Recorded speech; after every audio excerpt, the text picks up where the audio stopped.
I spend a lot of time traveling. At first, I loved it.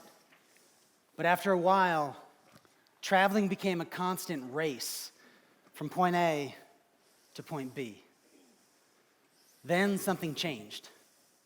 I met this crazy artist named... A guy like me. We're very different, especially Tim. We started working together, and what happened was we shared our problems with each other.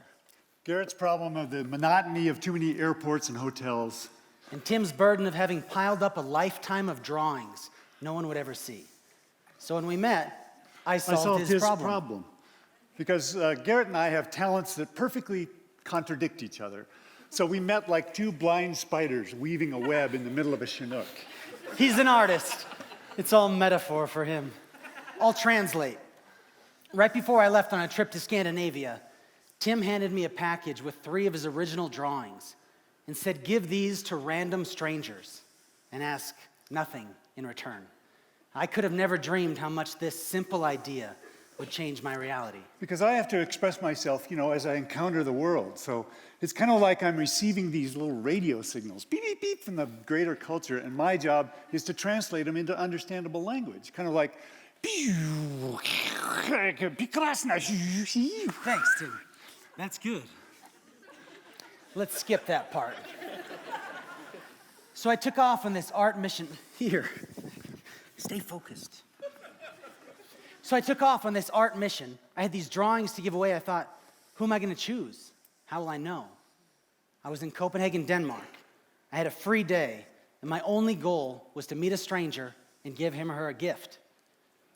Giving away free art is a lot harder than it sounds. At the end of the day, I was walking back to my hotel. I noticed there was this nice woman sitting on a park bench. So I walked up to her and I said, excuse me, miss, do you like art? She turned and said, excuse you. It's one thing if you're interrupting to ask for directions, but if you're interrupting just to be stupid, you can F off. I know, that's what I said. I was ready to throw in the towel. An entire day failed. The next morning, I'm downstairs in the hotel lobby. This man comes, sits right next to me, leans over and asks me a question in Danish. I said, I'm sorry, I don't speak Danish. He says, me neither, I'm from Norway. And that miscommunication started a deeper conversation. Pretty soon we're sharing personal stories. I told him about my good friend Tim, his world accomplishments as an artist, our idea of connecting with strangers and the drawings I'd pass out. He says, I love that idea. You got to tell me who you gave them to.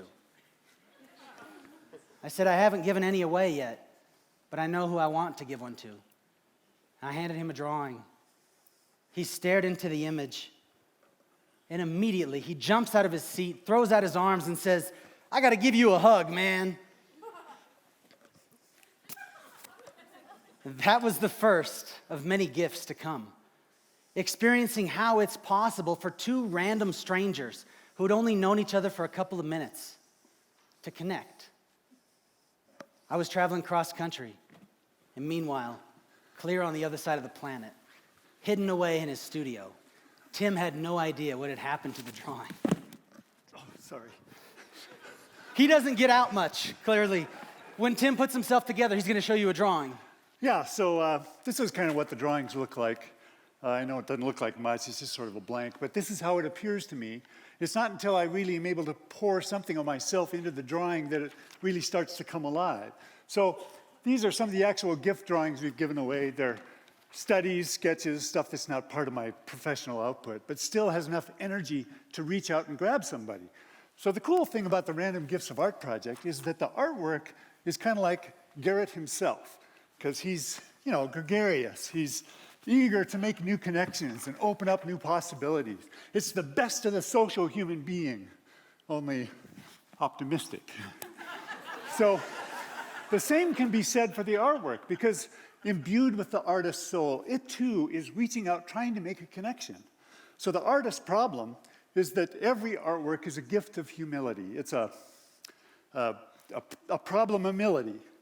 So it's kind of like a positive form of a landmine, indiscriminate, powerful, just waiting for a person, an unsuspecting person like you, perhaps, to come, because the Drawing itself is just scribbles on a piece of paper. You know, it's not until you recognize something of yourself in the art that all of a sudden, bang, it comes alive. Maybe we'll skip that part. We've given away dozens of drawings and met some amazing people. One was a young aspiring artist in Oregon. I was at a wine tasting, and I noticed that one of the bottles had a label of a crayon drawing of a dog carrying a rose in its mouth. So I thought, there's got to be a story. I asked the server. She said the owner's daughter drew that when she was 9. She's 12 now. Her name's Lily.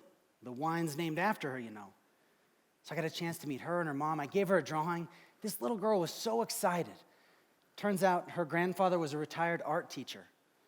And I started to think, who knows what such a simple gift could mean to a young kid? That we never know the effects of our actions. But generosity is not about the outcome. It's about one word, possibility. So the project started to expand and got way out of hand. And pretty soon, Garret is getting these invitations to speak about it because he's this big, fat international speaker. And we did this, we wrote a TV show and then a live performance and finally came out with this book. And the deal is, the book serves as not only our story, but it's kind of a social glue that holds together this random community of strangers, strung together like beads on a necklace. And the deal is, you're supposed to read the book, add your name, and then pass it along to a stranger. And every book has a secret number that's only the reader is aware of, and that corresponds to a web page. And then anybody can search on our website for any of the books or the art that's been given away and read those fascinating stories of those connections. We've had books bounce all over the world. One went from Las Vegas to Germany to Australia in only 2 weeks. We're all full of gifts, but if we never give our gifts away, we'll never know what we missed. Because every relationship is a dialogue between energetic beings. So what makes for that connection is that one word, problemability. That which is found in the difference between two people. Next week, Tim and I leave on a European tour. What started as a simple idea has since turned into a lifestyle and a philosophy. Human beings are nothing more than a collection of stories. Every time we connect with a new person, our stories weave together. The stories of our past intertwine in the present, creating a new story. And the way we view that new story dictates the story of our future. Oh, beautiful metaphor. Here, let me translate that. So that connection, that charged space between ourselves and another is what allows us to really be who we are. Each of us is on a journey. So I'm on a journey from point A to point B. And I'm on a journey, and I come across some stranger who hopefully will be able to catch this. You weren't ready.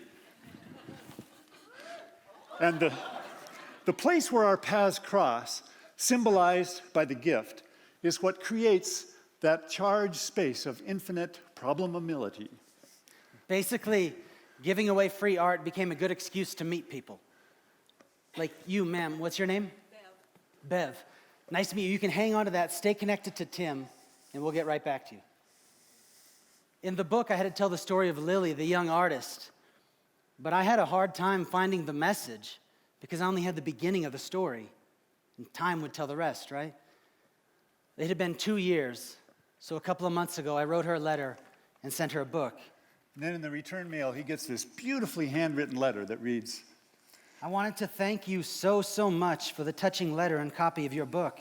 I'm enjoying reading all of the amazing stories, and it also inspired me to draw more. I'm in 8th grade now, and here is my latest drawing. Thank you again. Signed, Lily. So we never know where our gifts will end up or how they'll be transformed.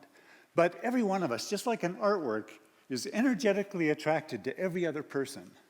Before random gifts of art, like all relationships, Tim and I were just two strangers on the far side of possibility. It's not the artist of point A or the viewer of point B, but the space and time that holds the points together. Between you and us is a relationship. Between the past and the future is the present.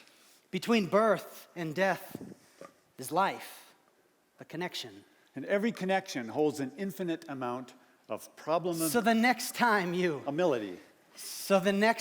you look at a sea of strangers, we hope you recall your gifts and begin to see Humility.